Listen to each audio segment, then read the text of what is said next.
예수 운동과 요한 운동의 차이점에 대해서 한번 보겠습니다. 예수 운동과 요한 운동은 공통적으로 민중의 전통 위에서 하나님 나라를 꿈꾸었습니다. 예수는 많은 것을 요한에게 배웠지만 구상하는 하나님 나라의 모습은 요한이 구상했던 것하고는 조금 달라요.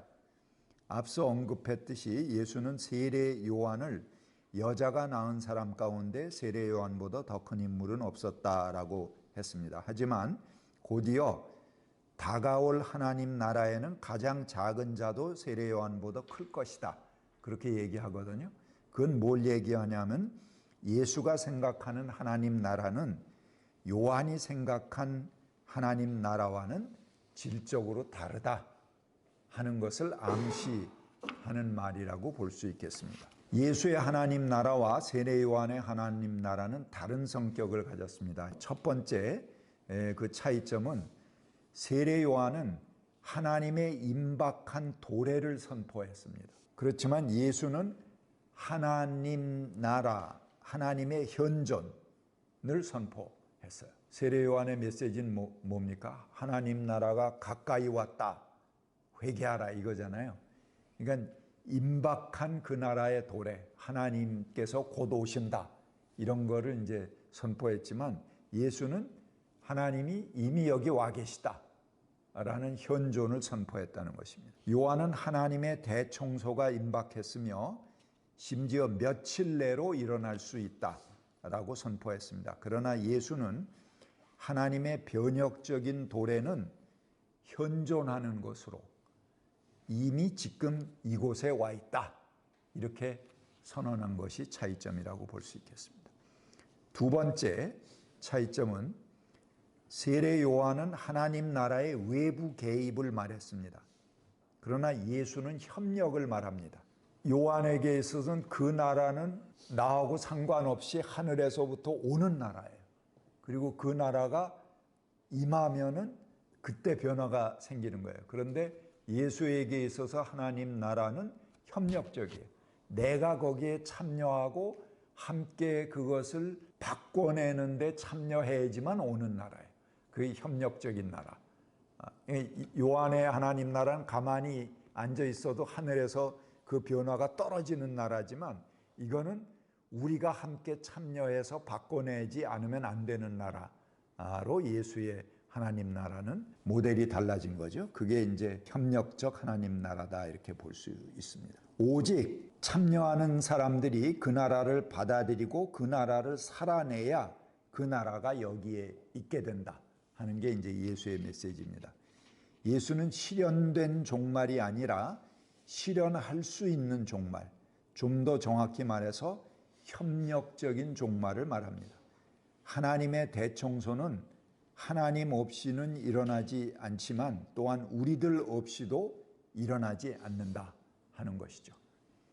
그것은 하나님과 인간의 협력에 관한 것이지 결코 하나님 혼자 개입해서 이루는 일이 아니다 하는 게 이제 예수님의 그 하나님 나라 운동이다 하는 것입니다. 세 번째, 하나님 나라가 도래하는 방식에 관한 것입니다. 그 방식은 폭력적이라기보다는 비폭력적입니다. 물론 요한의 운동도 폭력적인 운동은 아니었습니다. 그가 무장항쟁을 하다가 잡힌 것이 아니고 그 예언자처럼 말씀으로 외친 거거든요. 그러니까는 꼭 폭력 운동을 했다고 보기는 어렵습니다. 그러다가 이제 헤롯에게 잡혀 순교했기 때문에 비폭력적이지만 그 면에서 예수의 운동은 좀 더 철저하게 비폭력적인 성격을 분명히 하고 있죠. 누가 오른뺨을 치거든 왼뺨을도 마저 내려든가, 누가 오리를 가자고 하거든 강제로 내 짐을 들고 오리를 가자 그러면 심리를 가져든가, 뭐 이런 거는 전부 비폭력적인 그런 운동을 얘기합니다. 네 번째, 요한은 금욕을 계율로 삼았습니다. 그리고 매우 경건했어요, 요한은.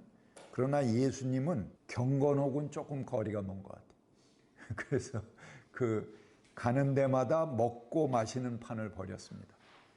그래서 바리새 사람들이 그를 흉보면서 저는 먹보요 술꾼이다 라고 비난했습니다. 근데 이거는 그 예수에 대해서 정확하게 말한 건 아니죠. 물론 부당한 인신 공격입니다. 근데 그 배경에는 예수와 요한의 차이가 있습니다. 세례 요한은 금식하는데 예수는 왜 먹느냐 그렇게 얘기하거든요. 그러니까 요한은 굉장히 그 제사장 가문의 아주 그 제사장으로서의 뭐라 그럴까 품위와 품격을 지키는 그런 운동이었고, 예수는 가는 데마다 먹고 마시고 먹보고 술꾼이다 이런 칭호를 받았으니까는 요한의 운동하고는 조금 다른 겁니다. 누가복음 7장 34절에 보면 먹기를 탐하고 포도주를 즐기는 사람이다 그렇게 말합니다. 근데 이것은 신명기 21장 20절에 기원합니다. 이게 좋은 의미로 쓴 게 아니에요. 반역하는 이들에 대한 경고하는 말을 가져온 겁니다. 그래서 그런 자들은 돌로 쳐 죽여라. 이게 신명기의 법이에요. 그런 표현을 예수에게 적용함으로써 그의 적대자들은 예수가 돌에 맞아 죽어야 마땅하다는 뜻을 암시하고 있습니다. 그런데 실상 예수는 십자가형으로 죽었는데도 교회가 예수의 처형을 암시하는 말로 전했다는 것은 이 본문 자체가 예수의 죽음 이전에 통용된 예수에 대한 비난이었다 이렇게 볼 수 있을 겁니다. 예수는 십자가형으로 죽었는데 저런 자는 돌로 쳐 죽여야 된다라는 본문을 갖다 붙여서 예수를 비난한 거 보면은 십자가에 돌아가시기 전에 저런 놈은 이렇게 없애버려야 돼 그런 하나의 증오의 표시가 여기 돼 있다 이렇게 보는 게 합리적이겠죠. 요한은 전통을 존중하는 모범생입니다. 그래서 그의 행동은 기성 질서가 용인하고 이해할 만합니다. 하지만 예수는 몸으로 도전합니다. 그는 비난을 감수하는 것이 체화되어 있습니다. 요한과 예수는 공동 전선에 서 있지만 그러나 반대 방향으로 싸우고 있습니다. 사람들이 왜 요한의 제자들은 금식하는데 당신은 먹고 마시냐 이렇게 묻습니다. 그런데 그 물음에 대해서 예수가 이렇게 답하죠. 신랑이 오기 전에는 금식하지만 신랑이 온 다음에는 잔치를 벌여야지 하지 않냐. 이게 이제 예수의 답입니다. 그러니까 하나님 나라를 오히려 경건과 금식의 자리가 아니라 잔치 자리로 비유합니다. 요한은 민중을 제사 종교로부터 구원해 왔습니다. 그렇잖아요. 제사를 타파하고 민중의 종교로 그냥 세례로 대체했다고 그랬죠. 그랬지만 그들에게 또 경건과 금식을 요구합니다. 그러나 이런 계율은 매일 굶기를 밥 먹듯 하는 민중에게는 사실은 해당되지 않습니다. 민중은 그렇지 않아도 굶는데 뭐 금식을 해요. 먹을 게 생기면 저 기회다 하고 달라들어서 먹어야지 그때. 그러니까 예수는 신랑이 오면 잔치를 해야지 뭘 굶고 있느냐 이렇게 얘기하는 거죠. 이게 전혀 다릅니다. 오히려 민중은 기회가 있으면 먹고 마셔야 합니다. 요한이 요구한 금욕은 민중이 따라올 수 없는 새로운 계율이 되어서 민중을 소외시킵니다. 종교는 자기 자신을 계속 개혁해 나가야 합니다. 자칫하면 민중이 넘볼 수 없는 자기들끼리만의 귀족 종교가 되고 어느새 타파해야 될 개혁의 대상이 되어버리기도 하는 것입니다. 밥을 함께 먹는다는 것은 민중을 자기들의 가족으로, 식구로 인정한다는 것입니다. 그래서 밥을 함께 나눈다는 것은 삶을 나누는 것을 말합니다.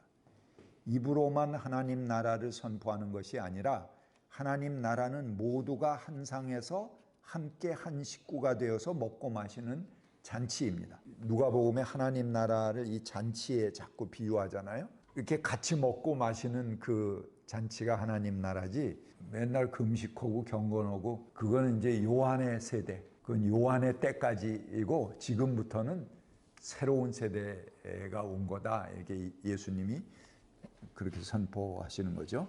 먹는 것을 나누는 것이야말로 삶을 나누는 것이고 삶의 기쁨을 함께 나누는 것입니다. 민중이 당하는 배고픔과 서러움을 함께 나누며 그들의 단순한 기쁨에도 함께 참여합니다. 민중의 운명이 곧 예수 자신의 운명이라 이렇게 볼 수 있겠습니다. 또한 예수는 세리와 죄인들하고만 어울리는 자다 이렇게 비판을 받았는데 이것 역시 로마의 귀족들의 생활과는 대조적입니다. 당시 로마는 전 세계를 평정하고 전쟁이 그치자 귀족들은 할 일이 없어져서 서로 번갈아서 향연을 벌입니다. 계속 이제 로마의 귀족들은 이제 돈이 넘쳐나갖고 술 파티를 벌이는 거죠. 매일 밤 이제 향연을 벌이는데 이 향연의 자리에서 자신이 튀어나 보이려면 많이 먹고 많이 마셔야 됩니다. 술 많이 마시는 사람이 사나이다운 거잖아요. 뭐 동서양 떠나서 그 많이 마시고 많이 먹는 거 그래야지 이제 호탕함을 보여주고 그 자기 리더십 허세를 보여줄 수 있는 거죠. 그래서 그들은 식사 중에 나가서 손가락을 입에 넣고 토해내면서 먹었다고 합니다. 이게 이제 그 카리스마를 잡기 위해서 밖에 나가서 몰래 개워내고 와서 또 먹고 그것도 힘들었을 것 같으네. 이에 비해서 보리떡 5개와 물고기 2마리로 5,000명을 먹이는 예수의 잔치는 전혀 질이 다른 잔치입니다. 이런 잔치하고는 다른 거죠. 민중의 잔치. 그야말로 5,000명인데 먹을 것 다 구해보니까 보리떡 5덩이, 물고기 2마리뿐이 없었다. 이게 굉장히 비참한 민중들이잖아요. 그들이 먹는 잔치하고 개워내고 또 먹는 그런 자기를 과시하기 위해서 먹는 잔치하고는 전혀 질이 다른 잔치죠. 요한운동과 예수운동의 차이점 5번째입니다. 요한은 민중을 광야로 불러낸 데에 비해서 예수는 직접 민중 한복판으로 들어가서 그들과 함께 지냅니다. 요한은 죄사함을 위해서 요단강으로 사람들을 불러들였습니다. 그러나 예수는 중풍병자를 고칠 때 외에도 여러 곳에서 바로 그 자리에서 내 죄가 사해졌다 그렇게 선언합니다. 이는 죄사함을 위한 성전 시스템, 희생 제사 제도 전체를 불필요한 것으로 만들었을 뿐만 아니라 민중을 요단강까지 불러내는 번거로움도 덜어냅니다. 그래서 그냥 현지에서 내 죄가 사해졌다. 그게 이제 나중에 교회에서 그 제자들에 의해서 예수의 이름으로 뭐 일어나라 뭐 이렇게 되는 거죠. 6번째, 요한은 현실을 비판했지만 예수는 지금 하나님 나라 사건들이 대안적으로 일어나고 있는 현상을 말합니다. 그래서 예수는 그들이 광야에서 외치고 선포한 하나님 나라가 지금 나타나고 있는 증거들을 보여줍니다. 지금 그 나라는 시작되었고 이미 그날의 일들이 벌어지고 있다는 것입니다. 그래서 그 나라와 다시 오실 메시아에 대하여 10,000가지 복잡한 개념으로 설명할 수도 있겠지만 예수는 아주 구체적이고 간단하게 그 나라에 대해서 설명합니다. 누가복음 7장 24절부터 보면 이제 이런 말씀이 나옵니다. 요한의 심부름꾼들이 떠난 뒤에 예수께서 요한에 대하여 무리에게 말씀하셨다. 너희는 무엇을 보러 광야에 나갔더냐? 바람에 흔들리는 갈대냐? 아니면 무엇을 보러 나갔더냐? 비단 옷을 입은 사람이냐? 화려한 옷을 입고 호사스럽게 사는 사람은 왕궁에 있다. 아니면 무엇을 보러 나갔더냐? 예언자를 보려고 나갔더냐? 그러니까 이 말은 뭐예요? 광야의 요한을 따라서 나갔는데 그 뭐 보러 나갔느냐? 뭐를 꿈꾸고 있느냐? 이제 이런 걸 물어보는 거잖아요. 근데 그 말 하기 전에 이미 예수님께서 하나님 나라는 이런 거다 그러고 구체적으로 말씀하십니다. 이 7장 22절 바로 지금 무엇을 보러 나갔느냐 하는 말씀 전에 있는 거죠. 가서 너희가 보고 들은 것을 요한에게 알려라. 눈먼 사람이 보고 다리 저는 사람이 걷고 나병 환자가 깨끗해지고 귀 먹은 사람이 듣고 죽은 사람이 살아나고 가난한 사람이 복음을 듣는다. 복음이라는 건 이제 그들이 기쁜 소식을 듣는 거죠. 이런 일들이 일어나고 있다. 그럼 하나님 나라가 여기 임한 거 아니냐 이런 얘기잖아요. 그래서 하나님 나라를 뭐 복잡한 개념으로 설명하지 않죠. 여기 눈먼 사람이 보고 다리 저는 사람이 걷고 나병 환자가 깨끗해지고 이런 구체적인 사례들로 이야기하는 겁니다. 이 요한의 제자들이 예수에게 와서 하나님 나라가 언제 임합니까? 이러고 물어보는 거예요. 그러니까는 예수가 지금 이런 일들이 벌어지고 있잖아. 그건 뭐예요? 지금 여기 이미 임했다 하는 메시지잖아요. 그런 일들이 이루어지면 그게 하나님 나라지. 이렇게 설명하는 거죠.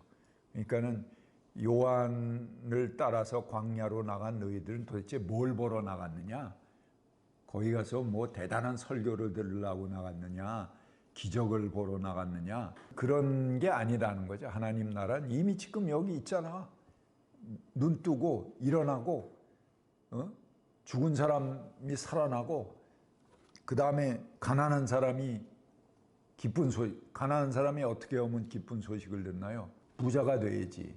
뭐 부자까지는 아니라도 아무튼 그 가난을 벗어날 수 있는 그런 조건이 되는 거죠. 그런 일들이 벌어지면 그 하나님 나라가 온 것이다. 이렇게 선언하고 있는 것이죠. 외치고 선포하고 전하는 것은 중요합니다. 물론 단지 외치는 것으로도 훌륭한 실천이 될 수 있습니다.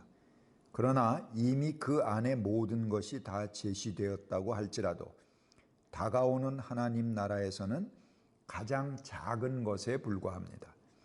하나님 나라는 단지 선포 가운데 존재하는 개념이 아니고 그것을 삶으로 옮기는 자들이 차지하고 이룹니다.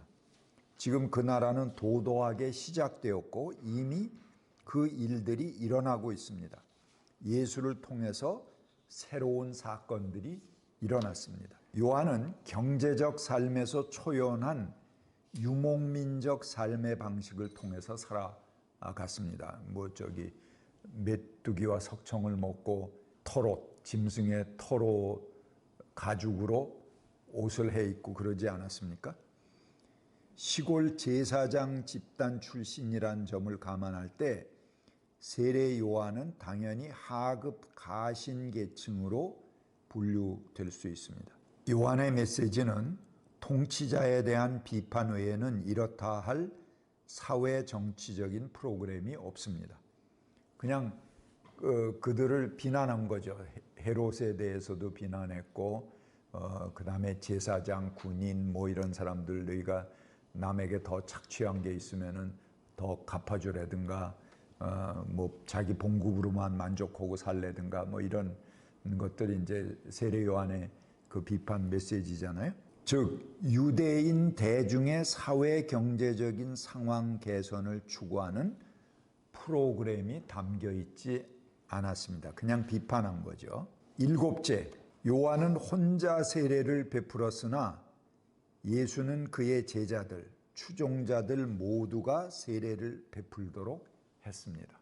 이 사실이 예수 처형 이후에도 그의 운동이 지속된 이유 중에 하나입니다. 요한에게는 특별한 별명이 생겨났습니다. 그가 베푼 세례는 요한을 중요하게 만들었습니다. 그래서 당시에 세례 요한이 없었다면 세례 운동은 거의 존재할 수 없었을 것입니다. 이 세례가 굉장히 중요한 의미를 가졌다고 그랬잖아요. 그래서 이름도 이제 세례 요한이 된 거죠. 요한이란 이름은 뭐 흔해 빠진 이름인데 그래서 세례 요한이 된 겁니다. 그러나 그가 처형됨에 따라서 그가 일으킨 운동은 필연적으로 소멸하고 말았습니다. 비교적 오래 갔지만 결국은 이제 지금 세례 요한을 추종하는 사람들은 없잖아요. 그래서 소멸된 거죠. 그러나 예수는 자기 동료들에게 이르기를 자신이 행하는 것을 그대로 행하라 이렇게 말합니다. 그리고 그들은 예수의 이름으로 행하고 예수가 한 일보다 더 큰 일을 행할 것이다. 그렇게 말합니다. 그러니까 예수의 이름으로 행하니까 그 제자 하는 모든 것이 예수가 행한 거죠. 그 예수의 이름으로 하니까. 이게 하나의 그 새로운 그 조직 운동이다 이렇게 볼 수 있습니다. 그들은 예수의 이름으로 행했고 이걸 오늘날의 용어로 말한다면 요한은 세례를 독점, 모노폴리 했다면은 예수는 하나님 나라의 연쇄점, 킹덤 프랜차이즈로 고안했다 이렇게 볼 수 있습니다. 예수는 요한과 단절하고 요한의 메시지에 근거를 두기는 했지만 그것을 보다 혁신적으로 변혁시켜서 그의 독특한 메시지를 발전시켰습니다.